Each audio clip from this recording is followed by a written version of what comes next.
வணக்கம். செய்திகள் வாசிப்பது சுதாரவி.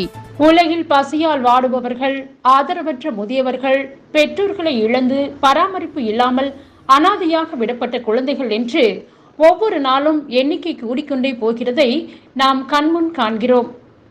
பல நாடுகளில் பல தன்னார்வ அமைப்புகள் தங்களால் முடிந்த அளவிற்கு ஏழை எளிய மக்களுக்கு உதவிகள் செய்து வருகிறது. மிக பெரிய இயற்கை சீற்றங்களின் போது பல தன்னார்வ தொண்டு நிறுவனங்கள் மக்களை தேடி போய் அவர்களின் பசியை போக்கியதோடு அவர்களுக்கு தேவையான உதவிகளை செய்து வருகிறது.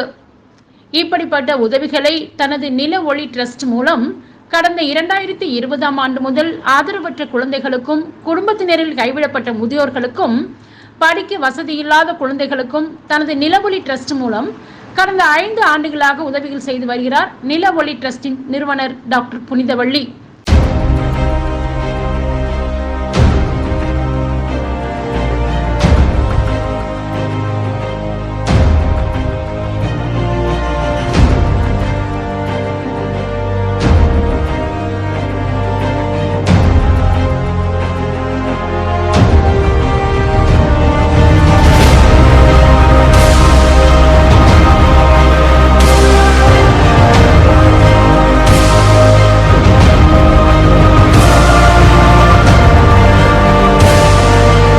சென்னையை தலைமையிடமாக கொண்டு செயல்பட்டு வரும் நில ஒளி டிரஸ்ட் சமீபத்தில் கன்னியாகுமரி மாவட்டத்தில் குலசேகரம் அருகே தங்களது நில ஒளி டிரஸ்டின் புதிய அலுவலகத்தை திறந்து அப்பகுதியில் உள்ள ஏழை பெண்களுக்கு தையல் இயந்திரம், வேட்டி, சேலைகள், பள்ளி செல்லும் குழந்தைகளுக்கு நோட்டு புத்தகங்கள், ஆதரவற்ற காப்பகத்தில் தங்கியுள்ள முதியோர்களுக்கு மதிய உணவு என்று நலத்திட்ட உதவிகளை வழங்கினர்.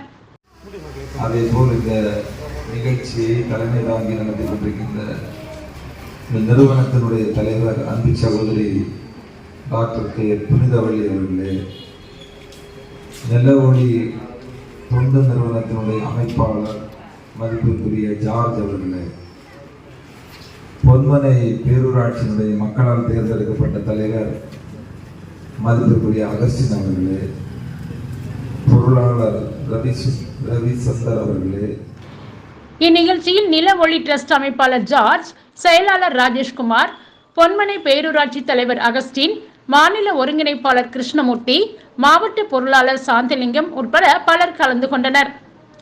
முன்னதாக கிள்ளியூர் சட்டமன்ற உறுப்பினர் ராஜேஷ்குமார் சிறப்பு அழைப்பாளராக கலந்து கொண்டு +2 தேர்வில் அதிக மதிப்பெண்கள் பெற்ற மாணவிகளுக்கு 5000 நிதி உதவி வழங்கினார்.